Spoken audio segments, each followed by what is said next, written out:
সিন্ধুভ্যৈব চ পতিতানাং পাবনেভ্যো বৈষ্ণভ্যো নমো নমঃ। পঞ্চতত্ত্বাত্মকং কৃষ্ণ ভক্তরূপ সর্বকং ভক্ত অবতারং ভক্তাখ্যানং নমামি ভক্ত শক্তিকং। হা কৃষ্ণ করুণা সিন্ধৌ দীন বন্ধৌ জগৎপতে গোপেশ গোপিকা কান্ত রাধাকান্ত নমস্তুতে। তপ্ত কাঞ্চন গৌরাঙ্গী রাধে বৃন্দাবনেশ্বরী বিশ্বভানুসুতে দেবী নমামি শ্রীহরি প্রিয়ে। বৃন্দাই তুলসী দেবৈ প্রিয়ৈ কেশবস্য চ কৃষ্ণ ভক্তি পদে দেবী সত্যবত্তায় নমো নমঃ। শ্রীকৃষ্ণ চৈতন্য প্রভু নিত্যানন্দ শ্রী অদ্বৈত গদাধর শ্রীবাসাদি গৌর ভক্ত বৃন্দ। হরে কৃষ্ণ কৃষ্ণ কৃষ্ণ হরে হরে, হরে রাম রাম রাম হরে হরে। সর্বশ্রোতা বৈষ্ণবে করি নমস্কার, সবে পদ ধুলি দেহ মস্তকে।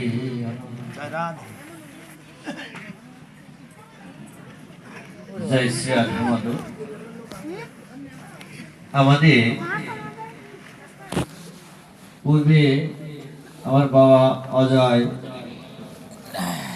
গৌরের উপরে অনেক আস্বাদন কীর্তন আপনাদেরকে শোনালেন। আসলে গৌর না এলেই বুঝতে পারতাম না রাধার মহিমা এবং কৃষ্ণ প্রেমামৃত আস্বাদনের যে ধারা সেটি। এ কারণেই আমাদের একান্ত আস্বাদনের বিষয় গৌর লীলা। আমরা গৌর লীলা থেকেই অল্প একটু আস্বাদন করব। ভগবান গৌর হরি এখানে এসছেন, গৌর হরি আসবেন কোন একটি সময়। কৃষ্ণ লীলাতে তিনি ভাবছেন যে আমি এই সমস্ত জগৎকে আনন্দ দান করি, সমস্ত জগৎকে আমি আকর্ষণ করি। এই কারণেই আমার এক নাম কৃষ্ণ। কিন্তু আমাকে আকর্ষণ করতে পারেন এই ত্রিভুবনে এরকম কাউকে তো আমি দেখতে পাই না। আমি এই ত্রিভুবনে সকলকে আনন্দ দান করি, কিন্তু আমাকে আনন্দ দেবে এরকম তো কাউকে দেখি না। চিন্তা করতে করতে তিনি হঠাৎ ভাবলেন, ওনার মনে উদয় হলো, না একজন যে আছে সংসারে, কৃষ্ণ নন্দিনী রাধা, কৃষ্ণ মোহিনী, কৃষ্ণ সর্বস্ব সর্ব কান্তা শিরোমণি, এই ত্রিজগতে একজন আছে কৃষ্ণ নন্দিনী, যিনি কৃষ্ণকে আনন্দ দিতে পারেন। তেমনি একজন আছে এই পৃথিবীতে কৃষ্ণ মোহিনী, জগৎকে মোহিত করেন কৃষ্ণ। আর কৃষ্ণ মোহিনী কৃষ্ণকে মোহিত করতে পারেন। কৃষ্ণ মোহিনী, কৃষ্ণ সর্বস্ব সর্বকান্তা শিরোমণি, তিনি কৃষ্ণের সর্বস্ব। আর এই যে ত্রিগণ, দেবীগণ, মহিষীগণ আর ব্রজঙ্গনাগণ, এই সমস্ত পরা ঠাকুরানী, সমস্তের ঊর্ধ্বে সেই ব্যক্তি, সবার ঊর্ধ্বে, সেই মাত্র আমাকে আনন্দ দিতে পারবে। ভাবতে ভাবতে তিনি ভাবছেন আনন্দ তো দেবেনি, কিন্তু আমি ভগবত আসনে বসে এই ভক্ত কিভাবে ভগবানের প্রেম আস্বাদন করেন সেটা বুঝবো কি করে? একজন রাজা কি কখনো বুঝতে পারেন যে রাজপ্রেম কতখানি? রাজা বুঝতে পারে না। পারেন কত? কে বলেন তো? প্রজারা বুঝতে পারেন। আচ্ছা, পিতৃপ্রেম কোথায় থাকে? পিতার কাছে না পুত্রের কাছে? পুত্রের কাছে। পুত্রই শুধু জানেন কিভাবে পিতাকে ভালোবাসতে হয়। আচ্ছা, কৃষ্ণ প্রেম কোথায় থাকে? কৃষ্ণের কাছে না কৃষ্ণ ভক্তের কাছে? নিশ্চয়ই ভক্তের কাছে। এখন কৃষ্ণ চাইছেন আমার প্রেমটা আমি আস্বাদন করব, তাহলে নিজ প্রেম নিজে আস্বাদন করবেন কি করে?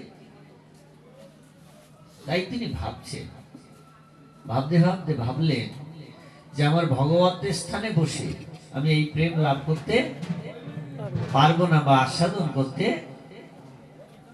সক্ষম হতে পারবো। তাহলে আমার কি করতে হবে? আমাকে ভক্ত ভাব অঙ্গীকার করতে হবে। এই ভক্ত ভাব অঙ্গীকার করতে গিয়ে ভবিষ্যৎ পুরাণে বললেন, কলিযুগ প্রথম সন্ধ্যায়ং কৃষ্ণ দাসী গতা। আমি কলিযুগের প্রথম সন্ধ্যায় কৃষ্ণ দাসী গতা, কৃষ্ণ দাসী হয়ে গমন করব। আমি কৃষ্ণ হয়ে আসবো না, এবার কি কৃষ্ণ দাসী হয়ে আসবো। তথা পিতং শ্রী গৌরঙ্গ কলেবরং। তখন আমার বসনটা থাকবে, আমার যে বসন পরা থাকবে সে বসনটা থাকবে পীতবর্ণ অর্থাৎ গৈরবর্ণ, আর আমার কলেবর অর্থাৎ দেহটি থাকবে শ্রী গৌরঙ্গ কলেবর, গৌরূপ দেহ থাকবে। উনি ভাবছেন, ভাবতে ভাবতে উনি যা ভাবেন সেই ভাবটি প্রকাশ পায় শ্রীমতী রাধার অন্তর। রাধারানীর অন্তরে সেটি জাগ্রত হলো। তো জাগ্রত হলো একদিন সন্ধ্যাকালে শ্রী বিষ্ণু ভোর বেলা কৃষ্ণচন্দ্রকে বলছেন, এই তত্ত্বটি কিছুক্ষণ আগে আপনারা আস্বাদন করেছেন। কৃষ্ণকে বলছেন যে বধুয়া, আজকে না আমি একটি বিপরীত স্বপ্ন দেখলাম, সেই স্বপ্নের কথাটি আমি তোমাকে বলতে চাই। মহাজন কলম দিলেন, বিশ্বভানু একদিন নিধুবনে চৌদিকে সখীগণে শুতে আছে রসের আলসে। স্বপ্ন দেখি বিধুমুখী উঠিলেন চমকি, কাঁদিয়া কাঁদিয়া কহিছে বধুয়া পাশে। হে বধুয়া, আজকে আমি একটি স্বপ্ন দেখলাম যে একটি গৌরবর্ণ ছেলে আমার কাছাকাছি এলো। বিশ্বভানু ঝিয়া কাঁদিয়া কাঁদিয়া কহিছে বধুয়া পাশে, স্বপনে দেখিল যে গৌর বরন্দে আসিল মোর সকাশে। একটি গৌরবর্ণ দেহধারী এক অপরূপ যুবক সে আমার কাছে এলো। তার রূপের বর্ণনা কি দেব? কিবা তার রূপঠাম যিনি কোটি কাম মদন মোহন রূপ। তার রূপটা দেখলাম সে মানে এই ত্রিজগতের অজয় মদন দুর্জয়, যাহাকে কেউ কখনো পরাজিত করতে পারে না। মদন সকলের ঊর্ধ্বে। আর আমি দেখলাম সেই কোটি মদন জয়ী সেই রূপ লাবণ্য, কিবা তার রূপঠাম যিনি কোটি কাম মদন মোহন রূপ। আবার কি দেখলাম যেন? অশ্রু কম্প পুলক আদি ভাবভূষা নীলবধি রসময় রসের কূপ। আবার দেখলাম তার রূপের বর্ণনা, দেখলাম কখনো সে হাসছেন, কখনো কাঁদছেন, কখনো ধুলায় গড়াগড়ি যাচ্ছে। সেই যুবকটি তার কথা বলতে গিয়ে, তোমা বিনা মোর সকল আধা অনল ভাজিয়া কুলে, তোমার প্রীতি করিনো আরতি, হিয়ায় রাখিন তুলে, তবে কেন রায় হেন বিপর্যয়, সুখেতে পড়িল বা সেই যুবা আসি মোর হৃদয়ে প্রবেশী, মোর করিল আত্মসাৎ। কি দেখলাম জানো, সেই সেই গৌরবর্ণ ছেলেটি কখনো হাসছেন, কখনো কাটছেন, যেন রসময় রসের কূপ। মনে হচ্ছে তার ওই শরীরটি না রস দিয়ে তৈরি করা, আবার রসের মধ্যে ভিজানো। যেমন রসগোল্লা রস দিয়ে সৃষ্টি, আবার রসের মধ্যে ভিজানো। আরে আমি কি, সেই যুবক এসে আমার কাছাকাছি এলো, শুধু তাই নয়, আমার হৃদয়ের মধ্যে প্রবেশ করে গেল। জানো না, আমি দর্পণার্থের যদি আমার নিজ মুখটা দর্শন করতে যাই, তো আমার নিজের মুখ আমি কখনো দেখতে পাই নাই, আমি তোমাকেই দেখি ওই দর্পণের মধ্যে। আমাদের সামনে যদি দর্পণ ধরা হয়, আয়না ধরা হয়, তো নিজের স্বরূপ তো দেখা যায়, কিন্তু রাধারানী যখন দর্পণ ধরত তখন কৃষ্ণকেই দেখতে পেত, নিজের স্বরূপ দেখতে পাত না। কেন? বলে নিজে তো আর নিজেতে নাই, নিজে হারিয়ে গেছে কৃষ্ণের মধ্যে। ঠিক তেমনি এবার বিপরীত হয়েছে,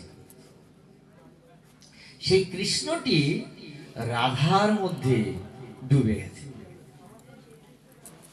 জানেন, রায় রামানন্দ গৌরহরিকে যখন প্রথম দেখলেন, রামানন্দ স্নান করতে এসেছেন গদাবরীতে, আর মহাপ্রভু এক গাছতলায় বসে আছেন গদাবরীর তীরে। কিন্তু উনি স্নান করে ওপরে উঠেই যখন গৌরহরিকে দেখলেন, উনি দেখলেন অপূর্ব অপরূপ একটি সন্ন্যাসী, যেন নবীন ভানু, সূর্যের ভানু সকালে উদিত হয়েছে। মনে হচ্ছে প্রথম সকালের যে সূর্য উদিত হয়, এক ডগমগ ডগমগ করে আসে, লাল গলাকার, মনে হচ্ছে এরকম একটি জ্যোতির্ময় পুরুষ ওখানে বসে আছে, অপরূপ এক সন্ন্যাসী। উনি এগিয়ে এলেন, এসেই মহাপ্রভুকে প্রণাম করে বলছেন, প্রথমে দেখিল তোমার সন্ন্যাসী স্বরূপ, প্রথমে দেখিল তোমার সন্ন্যাসী রূপ, এবে কেন দেখি তোমার শ্যামগোপ রূপ। যত তোমার কাছে আসছি, সেই সন্ন্যাসী রূপটা আমি একা দেখতে পাচ্ছি না, দেখতে পাচ্ছি কি তুমি শ্যামগোপ রূপ। তোমাকে মনে হচ্ছে সেই ত্রিভঙ্গ ভঙ্গিম ঠামে, সেই শ্যাম ত্রিভঙ্গ ভঙ্গিম রূপ বেনুরন্ধ করঞ্চিত গোপী মন্ডল মধ্যস্থ। তোমার সেই ত্রিভঙ্গ ভঙ্গিম রূপ,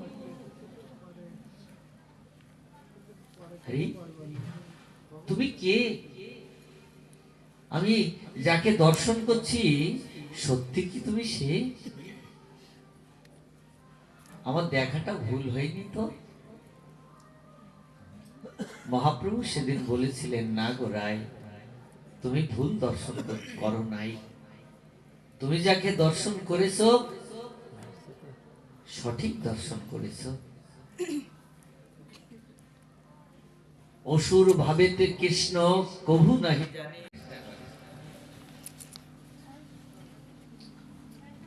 এমন ভাব তো সংসারে আর কভু দেখি নাই, কভু দেখাও যায় না। সেই কৃষ্ণ নিজের বাঞ্ছা পূর্ণ করার জন্য এই কলিতে এসেছেন। তার আসিবার কারণ বলতে গিয়ে মহাজন লিখছেন যে চতুর্থ শ্লোকের অর্থ এই, কইলা সার প্রেম নাম প্রসারিতে এই অবতার। প্রেম এবং নাম প্রসার করার জন্য তিনি সংসারে এসেছেন। সঙ্গে সঙ্গে বললেন, ঠিকই, কিন্তু ইহ বহিরঙ্গ। বহিরঙ্গ কথার অর্থ বাইরের নয়, অঙ্গ সাঙ্গ পাঙ্গ, তার অঙ্গ উপাঙ্গ। বলে আমি এই নাম এবং প্রেম প্রসার করতে আমার বহিরঙ্গ দ্বারা, অর্থাৎ আমার পারিষদ দ্বারা আমি প্রসার করব, কিন্তু আমার ব্যক্তিগত একটি আস্বাদন আছে, ব্যক্তিগত একটি স্বাদ আছে, সেই স্বাদটি নিয়ে আমি এসেছি। এই জন্য নাম প্রসারের দায়িত্ব দিলেন কার? নামাচার্য হরিদাস, আর প্রেমদাতা নিত্যানন্দ, যার আশ্রয়ে নেয়ার কথা কিছুক্ষণ আগে আমার বাবা কীর্তনের মধ্যে বললেন। গোবিন্দর প্রেম আশ্রয় জাতীয়, বিষয় জাতীয় প্রেম, আর ভক্ত প্রেম আশ্রয় জাতীয় প্রেম। আশ্রয় না নিলে বিষয় জাতীয় প্রেম পাওয়া যায় না। এই যেমন কারেন্টটি আপনি লাভ করলেন, আলোটি লাভ করলেন, এর একটি বিষয়ের মধ্য দিয়ে এসছেন কি এই আলোটি লাভ করতে গেলে। বিষয়টি কি? তার যদি সংযোগ না থাকতো, তারটি যদি আগলা থাকতো, তাহলে কিন্তু হাত দিলে আপনি পুড়িয়ে যেতেন, কিন্তু ওই তারটি ছিল তার শক্তি, আর এখানে শক্তির প্রকাশ হয়েছে। এইটি হচ্ছে শক্তি, আর ওইটা হচ্ছে শক্তিমান। তো এই বিষয় জাতীয় বিষয় প্রেমটি হচ্ছে শক্তিমান, আর আশ্রয় প্রেমটি হচ্ছে শক্তি। এই জন্য আশ্রয় অবশ্যই নিতে হবে। আশ্রয় না নিলে কৃষ্ণ প্রেমের সেই স্বাদ উপলব্ধি করা সম্ভব নয়। এখন রামানন্দ প্রশ্ন করলেন, গৌরহরি, তোমাকে আমি দেখলাম, জগতে বলবো না? বলেন না, তুমি এই কথা কাউকে বলতে পারবে না, তুমি এই কথা কাউকে বলো না। আচ্ছা, এই কথা কাউকে বলো না বললে থেমে থাকবে কি? মহাপ্রভু বলছেন আমি সেই ব্যক্তি, কিন্তু তুমি কাউকে বলো না। রামানন্দ বললেন, ঠিক আছে, আমি বলবো না। কিন্তু উনি যখন পুরীতে গেলেন, নিজে আর লুকিয়ে রাখতে পারছেন না। স্বরূপকে বলছেন, স্বরূপ, স্বরূপ দামোদর, স্বরূপকে বলছেন, স্বরূপ, যাকে দেখলাম আমরা খোঁজ করার দরকার নেই, এই সেই ব্যক্তি, সেই বাইরের কৃষ্ণ, ভিতরে বাইরে রাধা, ভিতরে কৃষ্ণ, এই যে গৌর হরি, ইনি সেই দুই দেহ এক হয়ে চৈতন্য অবতার। তো আমি যে তোমাকে এই কথা বললাম, তুমি যেন কাউকে বলো না। স্বরূপ দামোদর বললেন, ঠিক আছে, আমি বলবো না। আচ্ছা, বলবো না, ঠিক আছে। উনি আবার কি করলেন? এসে রঘুনাথ দাসকে বলে দিলেন। রঘুনাথ দাসকে বললেন, আর বললেন, আমি যে তোমাকে বললাম এ কথা যেন তুমি কাউকে বলো না। মানে পরস্পর পরস্পর রঘুনাথ দাস এসে আবার কৃষ্ণদাস কবিরাজকে বলে দিলেন। কৃষ্ণদাসকে বললেন, কৃষ্ণদাস, আমি যে কথা তোমাকে বললাম তুমি যেন কাউকে বলো না। না প্রভু, আমার তো বলা বলির অভ্যাস নয়, আমি তো সাংবাদিক মানুষ, লেখালেখি করি, কলম লিখে দেব। সকালবেলা উনি মুখে বললেন না, যদি সকালে পত্রিকায় ছাপিয়ে দেয় তাহলে বলার আর অবকাশ থাকে। উনি একটি পত্রিকা ছাপিয়ে দিলেন, এই যে চৈতন্য চরিতামৃত নামক একটি পত্রিকা তিনি ছাপিয়ে দিলেন। আর সেটাই বলছেন যে প্রেম, নাম প্রেম প্রসারিতে এই অবতার।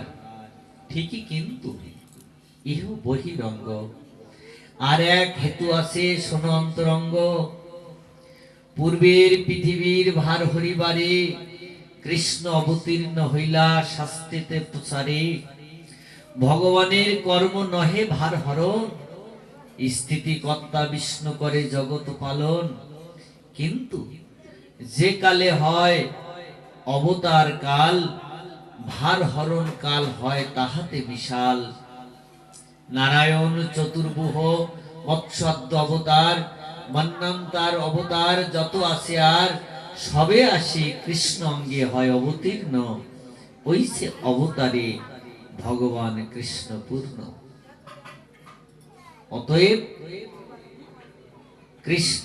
অতএব বিষ্ণু তখন কৃষ্ণের শরীরে বিষ্ণু দ্বারে কৃষ্ণ করে অসুর সংহারে। যখন পূর্ণ ভগবান হয়ে পৃথিবীতে আসেন, অন্যান্য সমস্ত অবতার তার অঙ্গে বিলীন হয়ে যায়, এসে মিশাল হয়, মিশে যায়। এই নারায়ণ চতুর্ভুহ অর্থাৎ ঈদে 10 অবতার, মন্বন্তর অবতার বলতে 14 জন মনু আছে, আর ঈদে গুণ অবতার 3 গুণ অবতার, এরা সকলেই যে যেখানে থাকে সব কৃষ্ণের শরীরে এসে বিলীন হয়। যে অসুর মারণ ভার হরণ যা দেখছেন, বলছেন এগুলো সব বিষ্ণু দ্বারে আমি করি, কিন্তু আমার নিজস্ব একটি কর্ম আছে। সেই কর্মটি কি? যে লাগি অবতার কহি সে মূল কারণ, প্রেম রস নির্যাস করিতে আস্বাদন, রাত মার্গ ভক্তিল করিতে প্রসারণ।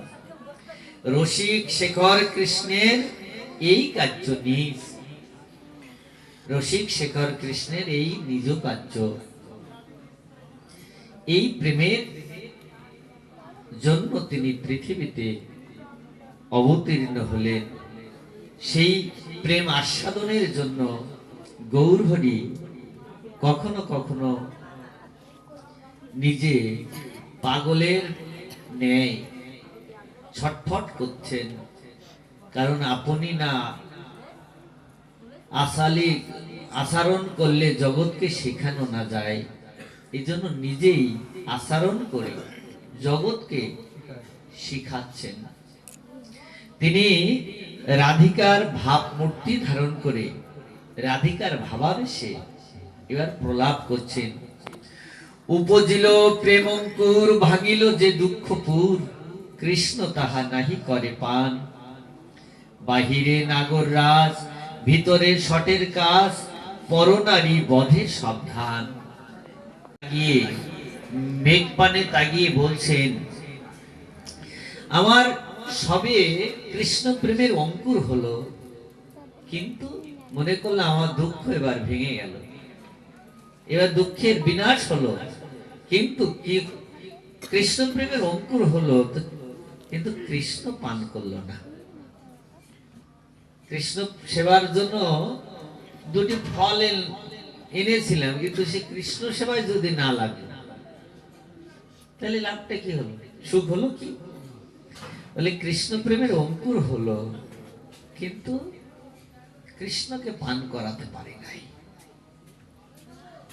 বলে কৃষ্ণ প্রেম কেমন? বলে সেই প্রেমের জন্য অনেকটা প্রতীক্ষা করতে হয়, অপেক্ষা করতে হয়। কেমন ভাবে? বলে যেমন শাস্ত্রকারগণ বলছেন, এই পৃথিবীতে প্রাকৃতিক অপ্রাসীম সৌন্দর্য মানুষের মনকে মুগ্ধ করে। প্রাকৃতিক অপ্রাসীম সৌন্দর্যের মধ্যে সৌন্দর্য বলে ফুলটি মানুষের সবাইকে মুগ্ধ করে। ফুলের মতো এত এই প্রাকৃতিক অপ্রাসীম সৌন্দর্যের মধ্যে এই ফুলের মতো এত সৌন্দর্য আর নাই, মানুষকে মুগ্ধ করে।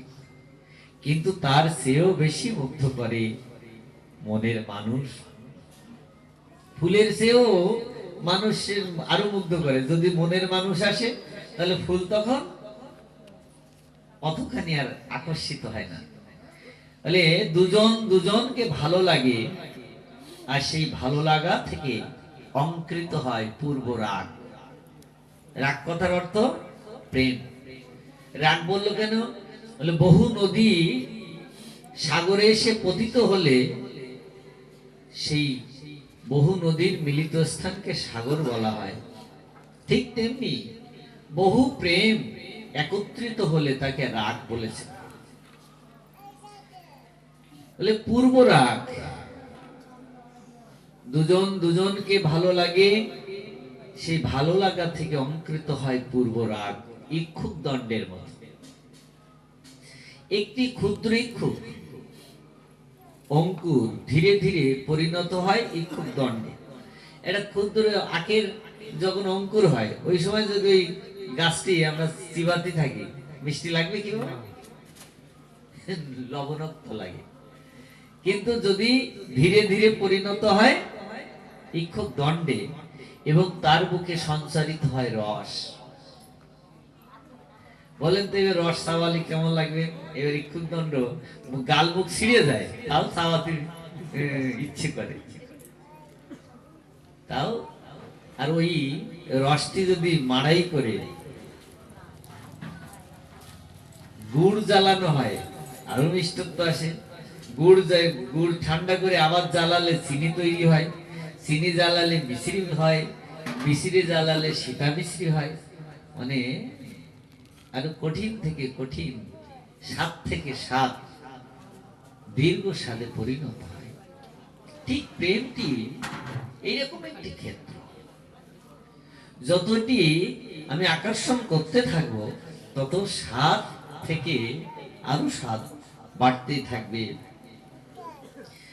বলে সেই স্বাদ আস্বাদনের জন্য এসেছিলাম, কিন্তু হলো না। কেন? সুখের লাগিয়া যে করে প্রীতি, দুঃখ যায় তার ঠাই। সে সুখ হলো না। সে বাইরে নাগর রাজ বটে, কিন্তু ভিতরে শঠের কাজ। পরনারী বধে সাবধান, সখী হে না বুঝে বিধির অভিধান। সুখ লাগি কইল প্রীত, দুঃখ হইল বিপরীত। এবে যায় না রহে পরাণ। সুখের জন্য প্রেম করেছিলাম, কিন্তু এবার দুঃখটি আমার পিছনে এসে ধাবিত হলো। কেন? কুটিল প্রেমা আগোয়ান, নাহি জানে স্থান স্থান। ভালো মন্দ নারে বিচারিতে, কুর্ম শঠের গুণ ডরে। হাতে গলে বান্ধি মরে, রাখি আছে নারী উকাশিতে। তার কথা কি বলবো? সেই শট তার কাছে যেতে ইচ্ছে করে না, কিন্তু তার গুণ রূপ ডোরে, ডোর মানে দড়ি। তার গুণ, তার গুণের কথা যদি কেউ বলে, আমি না গেলে কি হবে? আমার কান ধরে যেন কেউ নিয়ে যায়, কানের ভিতর দিয়ে মরমে পশিল গো, আকুল করিল মন প্রাণ। সখী হে কে শুনাইল শ্যাম নাম। নাম শুনে যার, নাম শুনিতে যার এত মধুর, রূপ না জানি কত মধুর। তার নাম যদি এত মধু হয়, তার রূপটি না জানি কত মধুর। যেন সেই শটের কাছে যেতে চাই না, কিন্তু তার গুণ রূপ ডোরে, দড়ি দিয়ে, গুণের দড়ি দিয়ে। যেমন এই যে পতঙ্গ রূপ দেখিয়ে, ওই পতঙ্গরে মানে আগুন রূপ দেখিয়ে পতঙ্গ আকর্ষণ করে না, করে তো? এখন প্রদীপ জ্বালিয়ে দেন, দেখবেন পোকা ওতে ধাপ দিয়ে দিয়ে পড়বে। কেন? ওরা মরতে চায় কি, কিন্তু মরতে আসলো কেন, মরলো কেন? মরতে আসে নাই, ওই যে রূপ, আগুনের একটা রূপ আছে তো, ওই রূপ দেখে ওটা স্পর্শ করে সুখ আস্বাদন করতে চাইছিলেন, কিন্তু বিনিময়ে কি হলো?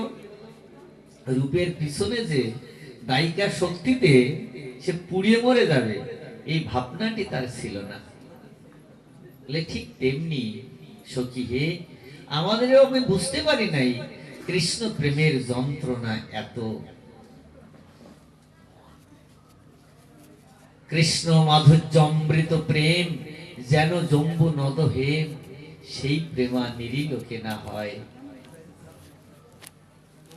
কৃষ্ণ প্রেমের কথা কি বলবো সই, যেন জম্বু নদ হেম। সেই প্রেম মনুষ্য লোকে হয় না, সেই প্রেমা নিরিলোকে না হয়। যদি হয় তার যোগ, আবার যদি বলেছেন তাহলে কারোর কারোর হতে পারে। বলে যদি হয় তার যোগ, না হয় তার বিয়োগ। বিয়োগ হইলে কবু নাজি হয়। সেই প্রেম যদি কারোর কপালে ঘটে, তাহলে সে প্রেম যদি ভঙ্গ হতে যায়, তাহলে সে নিজে বেঁচে থাকে না। কুর্ম শটের গুণ ডরে হাতে গলে বান্ধি ভরে রাখিয়াছে নারী উপাসিতে। যে মদন তনুহীন পরদ্রোহে প্রবীণ, পাদবানে সন্ধে অনুক্ষণ, অবলার শরীরে বিন্ধি করে জরে জরে, দুঃখ দেয় নালয় জীবন। অন্যের যে দুঃখ মনে অন্যে তাহা নাহি জানে, সত্য এই শাস্ত্রের বিচারে। অন্যজন কাহা লিখি না জানে প্রাণ সখী, যাতে কহে ধৈর্য ধরিবারে। সখীরে, একজনের দুঃখ আরেকজন বুঝতে পারে না। আমার যে ব্যথা, আমার পিতা মরেছে তাই আমি কাঁদছি, আরেকজন সেই আমাকে দেখে কাঁদছেন। আমার ব্যথা, আমার যে কান্না, তার কান্না এক হবে কি? ঠিক তেমনি একজনের দুঃখ আরেকজন বুঝতে পারে না, অনুভূতি করে কিন্তু উপলব্ধি করা সম্ভব নয়। তাতে তোরা ধৈর্য ধরতে বলছিস? সখী জানিস, এই প্রেম আমার আজকের নয় রে, বহু আগের প্রেম। আমি যখন পৃথিবীতে আসি নাই, তার আগে এই প্রেম করেছি। শুনেছেন এই প্রেম কাহিনী? জন্ম লাভ করে নাই, তার আগেই প্রেম শুরু হয়েছে। জানিস, আমি ওই ওই ব্রজধামে যাব, তার পূর্বেই আমার বলা ছিল আমি ওখানে যেতে পারি একটি শর্তে। ওখানে যে যদি তোমাকে দেখতে পাই, তাহলে আমি চোখ খুলবো, আর তোমাকে যদি না দেখি, তাহলে আমি চোখই খুলবো। বলে ঠিক আছে, তুমি যাও, আমি তোমার সঙ্গে দেখা দেবই, তারপরে তুমি চোখ খুলবে। সেদিন তিনি বলছিলেন, সখীদের সঙ্গে সখী তালি শোন, কবে থেকে আমি প্রেম করেছি। সন্ধে মর্ম সই, আমার যখন জন্ম হইল নয়ন মুদিয়া রই, দিতে ক্ষীর স্বর, জননী আমার নয়ন মুদিত দেখি, জননী আমার করে হাহাকার, সকলে কহিল ডাকি। সেদিন সবাইকে ডেকে ডেকে বলছিল, আমার মা কীর্তিদা, যে বহুদিন পরে আমার একটি সন্তান হলো, কিন্তু সন্তানটি অন্ধ। অন্ধকন্যার মাতা হয়ে আমি কোন অপরাধে আমার মেয়েটি অন্ধ হলো? যাকে তাকে এই কথা বলতে লাগলেন। এই কথা বলতে বলতে একদিন সেই কথা মা যশোদার কানে চলে গেল। তো যশোদা মা আর রোহিণী মার, এনারা কিন্তু দুই সই বান্ধবী। আচ্ছা, বান্ধবীর এরকম একটি মেয়ে হলো, অন্ধ মেয়ে, আরেক বান্ধবী না এসে পারে? কিন্তু সে যখন আসবে, তার ছেলেটি সেজে বসলো, মা আমি যাব না। বাবা তুমি বাড়ি থাকো বাবার কাছে, আমি এই যাবো আর আসবো না, আমি যাব। জানেন, গোকুল থেকে লাউড় খানিকটা রাস্তা, মানে বর্ষানা কিন্তু রাধারানীর জন্মস্থান নয়, লাউড় হচ্ছে জন্মস্থান। যে সেখানে এলেন, শুনে সেই কথা, জননী যশোদা মোর বধূরে লইয়া করে, আমারে দেখিতে আইল তরিতে সতিকা মন্দির ঘরে। সেদিন সতিকা মন্দিরে আতুর ঘরে আমাকে দেখতে এসেছিলেন। আমার মা কীর্তিদার, মা যশোদা যখন কথা বলছিলেন, ঠিক সেই সময়, হেনই সময়ে মায়েতে গিয়ে বধূ পরশিল মোরে। মার কোল থেকে আস্তে আস্তে নেমে এসে আমার দোলনাতে, আমি ঘুমিয়েছিলাম, আমার গায়ে হাত দিল। দিতে গায়ে হাত মোর প্রাণনা, অন্তরে বাড়ালো সুখ, হাসিয়া কাঁদিয়া আখি পরশিয়া, দেখিনু বধুর মুখ। সেদিন আমি প্রথম বধুর মুখ দেখেছিলাম। তো শীতের রাত তো, এরপরে আমাদের আরো অধিবাস কীর্তন আছে। কালকের থেকে আমরা লীলার উপর বহু আস্বাদন করতে পারবো। আমাদের কীর্তনিয়ারা এসেও গেছেন, আপনারা দেখেছেন। আমাদের চন্দনা মাতাজি উনি এসে গেছেন ওনার দলবল সহ। কাল সকালেই আমরা সকাল হতে না হতে আস্বাদন করতে পারবো। কৃষ্ণলীলা মাধুর্যমৃত আস্বাদনের বহু আমাদের সুযোগ করে দিয়েছেন এই গৃহস্বামীগণ। এনাদের আপনাদের কাছে আমার একটি প্রার্থনা, এনাদের উত্তর উত্তর এরকম কৃষ্ণ প্রেম বৃদ্ধি পেতে থাক, এরকম দৃঢ় মন হোক।